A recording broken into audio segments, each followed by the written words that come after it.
MMAWeekly.com. Damon Martin here with a victorious Ryan Couture here at Strikeforce in Ohio. And Ryan, coming into this fight, you've been a guy throughout your amateur career, your pro career, a lot of pressure, a lot of expectations, but it seems like you've handled it very well, very relaxed in the cage. How have you adjusted over these last couple fights? Especially, you look really relaxed in there tonight, especially. I feel like I get a lot of confidence from my training, and particularly this camp was absolutely flawless. This is far and away the best training camp I've ever had. So, coming in this whole week, everything just felt like it was falling into place, and I felt sharp, I felt in shape, and I knew I had a good team behind me, and we were really confident that we knew what to do to win this fight, and it paid off. So, just knowing that preparation is there makes it pretty easy to stay calm and relaxed.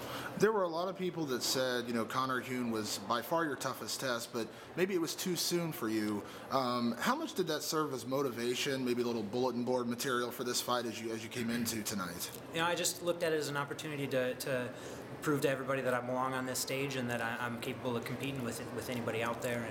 And I looked at Conor as a big step up myself, but I knew I was ready. I saw him as someone I matched up pretty favorably with. I think we have similar strengths and similar shortcomings to an extent as well. So I just knew if I put in the work and prepared properly that I was going to win this fight. How much do you think that first round when you landed the shot that busted his eye, you had the cut over his eye, how much do you think that changed the fight? Because it seemed like at that point your confidence started to grow, and it just seemed like at that point he became a little more uncomfortable out there, a little less likely to stand in exchange with you at that point. Yeah, at that point, that's when I got really confident that I was in control of the fight and really felt that I was going to get the win. But I also knew I had to be careful because he's the kind of guy, if you hurt him, he's going to come back and try twice as hard to hurt you back. He's, I've heard his interviews, I've seen how he fights, and I was expecting him to come like a bat out of hell as soon as I split him. But fortunately, I was able to stay in control, and it paid off. When you look at Conor, I guess one of the biggest attributes he has is that everyone would say he's an impossibly tough guy. He's literally broken his jaw in a fight before and, come back. To get the win the way you did tonight, does it just really put kind of an exclamation point on the fight for you? Absolutely. It came as a surprise to me that I was able to break him. I felt him start to fade at the end of the second, and when I got that position in the third and flatten him out, that's one of my strongest positions. So, that's why I was able to unload and pull that flurry out and get to stop. That was a huge feather in my cap.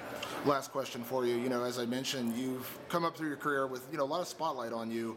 Now 4-1 as a pro, and Strikeforce, with their lightweight division being what it is. How do you balance, your own expectations versus moving too fast, or are you happy with, moving into these veteran type fighters, or how do you balance that without, jumping ahead too fast? I got a good team around me that's going to help me make those decisions. Between management and coaching, we'll look at the tape on whatever opponents are offered, and we'll decide when it's the right time to take those steps up. So, I just have confidence in the people around me that they're going to look out for me, and we'll sort of plot a course through this thing that'll get me where I want to be.